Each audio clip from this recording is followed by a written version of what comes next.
अस्सलाम वालेकुम नाजरीन, मैं हूं अरसान राजपूत। अगर नेटो और यूरोप ने यूक्रेन को 2023 तक मुकम्मल तौर पर अपने अंदर शामिल कर लिया तो क्या दुनिया एक ऐसे बड़े तसादम की तरफ बढ़ रही है जो पिछली एक सदी की तमाम जंगों को पीछे छोड़ सकता है? और क्या ईरानी दिफाई ताकत वो नई कुव्वत बन रही है जिसे अब रूस, चीन, अमेरिका और यूरोप भी नज़रअंदाज नहीं कर सकते? नाजरीन, अगर आप दुनिया की बदलती हुई जियोपॉलिटिक्स को हकीकी, गैर जानिबदार और गहरे तज्जिए के साथ समझना चाहते हैं, इस वीडियो को आखिर तक लाजमी देखें। आज हम दो इंतहाई अहम और तेज़ी से बदलती हुई आलमी खबरों का तफसीली मगर गैर जानिबदार तज्जिया करेंगे। पहली खबर हंगरी के वज़ीर आज़म विक्टर ओरबान के उस बयान से मुतल्लिक है जिसमें उन्होंने खबरदार किया कि यूक्रेन की नेटो और यूरोपीय यूनियन में शमूलियत मगरबी ममालिक को 2023 तक बराह रास्त रूस के साथ जंग में धकेल सकती है। और दूसरी खबर इस हवाले से कि दुनिया की बड़ी अस्करी ताकतें अमेरिका, रूस, चीन और यूरोप ईरानी ड्रोन टेक्नोलॉजी को कॉपी भी कर रही हैं, खरीद भी रही हैं और उसे जंगी मैदान में इस्तेमाल भी कर रही हैं, जिससे ईरान अब आलमी दिफाई सनत का नया मरकज़ बनता जा रहा है। नाज़रीन, आइए गैर जानिबदार अंदाज में दोनों खबरों का गहराई से जायजा लेते हैं। यूक्रेन की नेटो में शमूलियत और ओरबान का 2023 का इंतबाह। नाजरीन, दुनिया किस सिमत जा रही है? हंगरी के वज़ीर आज़म ओरबान यूरोप में सबसे मुख्तलिफ मौक़िफ़ रखने वाले लीडरों में शुमार होते हैं।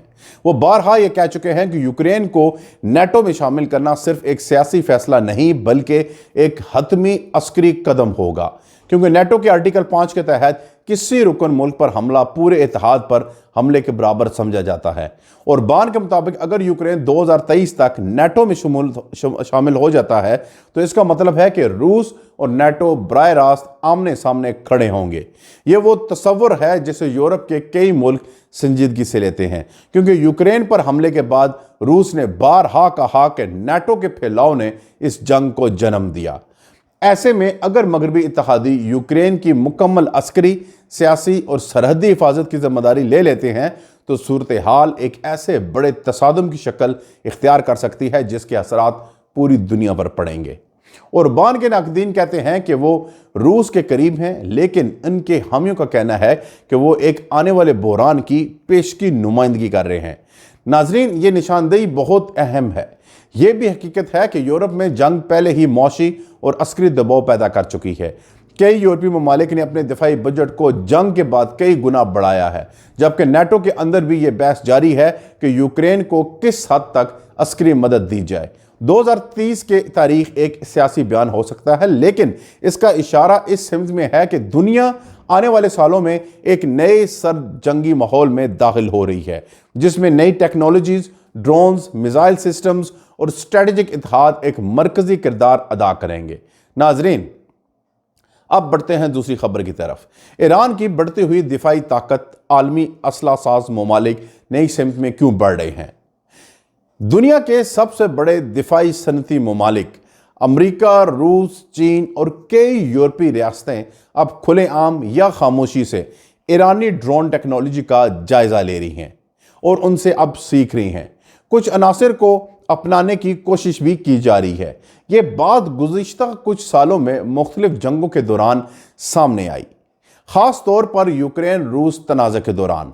ईरान की दिफाई सनत, जिसे कभी महदूद समझा जाता था, आज उस मुकाम पर खड़ी है कि उसकी drone technology, electronic warfare systems और स्ट्रेटेजिक मिसाइल सिस्टम्स को दुनिया की बड़ी ताकतें बहुत संजीदगी से ले रही हैं। नाजरीन, ईरानी टेक्नोलॉजी के नुमाया पहलू में कम कीमत मगर इंतहाई मौसर ड्रोन शामिल हैं, लॉन्ग रेंज हमला आवर UAV शामिल हैं, शहाद सीरीज जैसे ड्रोन्स का जंगी मैदान में साबित होना, प्रिसिशन स्ट्राइक सलाहियत में इजाफा, काउंटर ड्रोन टेक्नोलॉजी में पेशरफ्त। नाजरीन, रूस ने अपने जंगी इस्तेमाल के जरिए आलमी दिफाई तज्जियाकारों को बावर कराया कि ईरान की टेक्नोलॉजी सिर्फ सस्ती नहीं बल्कि इंतहाई मौसर भी है। यही वजह है कि अब अमेरिका, यूरोप और चीन अपनी अपनी नई नस्ल की ड्रोन टेक्नोलॉजीज में ऐसे अनासर शामिल कर रहे हैं जो पहले ईरान में देखे जा चुके हैं। अब کیا یہ ایران کی دنیا میں بڑھتی ہوئی جیو پولیٹیکل اہمیت کی علامت ہے؟ ناظرین، ایران کی دفاعی صنعت کئی پابندیوں کے باوجود مسلسل ترقی کر رہی ہے، اور اب صورتحال یہ ہے کہ ایران کو اب نہ صرف خطے میں بلکہ عالمی سطح پر ایک عسکری ٹیکنالوجیکل پلیئر کے طور پر دیکھا جا رہا ہے۔ یہ تبدیلی اسرائیل اور مغرب دونوں کے لیے ایک اہم سوال پیدا کرتی ہے کہ جب ایک علاقائی طاقت اپنی دفاعی صنعت کو اس سطح پر لے آئے کہ عالمی بڑی طاقتیں بھی اس سے سیکھنے لگیں، تو پھر مستقبل کی عالمی دفاعی سیاست کس رخ پر جائے گی؟ ناظرین، دونوں خبروں کا آپس میں تعلق کیا ہے؟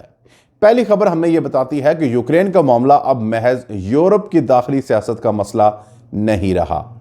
دوسری خبر اشارہ کرتی ہے کہ دفاعی ٹیکنالوجی کی عالمی دوڑ میں نئے کھلاڑی سامنے آ رہے ہیں، اور ایران ان میں تیزی سے سب سے اوپر آ رہا ہے۔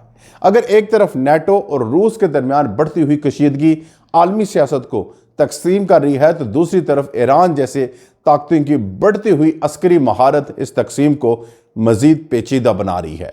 دنیا اب پرانی تقسیمات کی بجائے ٹیکنالوجی، دفاعی خود مختاری اور جیو پولیٹیکل اتحاد کی نئی شکلوں کے ذریعے شکل اختیار کر رہی ہے۔ 2030 تک یہ تبدیلیاں عالمی توازن کو مکمل طور پر بدل سکتی ہیں۔ ناظرین، اگر آپ چاہتے ہیں کہ ہم ایسے ہی غیر جانبدار، تفصیلی اور عالمی سطح کی جیو پولیٹیکل پر مبنی سٹرائکس اسی طرح کی آپ کو بناتے رہیں، تو چینل کو سبسکرائب کریں، ویڈیو کو لائک کریں اور اپنی رائے کمنٹس میں ضرور دیں۔ ملتے ہیں اگلی ویڈیو میں، تب تک کے لیے اللہ حافظ۔